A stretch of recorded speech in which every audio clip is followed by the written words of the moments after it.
عن عقبة بن عامر قال سمعت رسول اللہ صلی اللہ علیہ وسلم، عقبہ بن عامر رضی اللہ تعالیٰ عنہ فرماتے ہیں کہ میں نے رسول اللہ کو یہ کہتے ہوئے سنا، یقول لو جعل القرآن فی اہاب، کہ اگر رکھ دیا جائے قرآن کو کسی چمڑے میں، ثم القی فی النار، پھر وہ آگ میں ڈال دیا جاوے، محترق،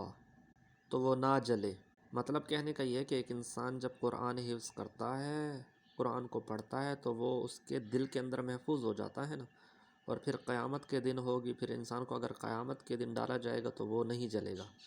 مطلب یہ ہے کہ قرآن شریف کو حفظ کیا جائے، یاد کیا جائے، پڑھا جائے، تو پھر قیامت کی آگ اس کو نہیں چھو سکتی، اس کو جہنم کی آگ میں نہیں ڈالا جائے گا۔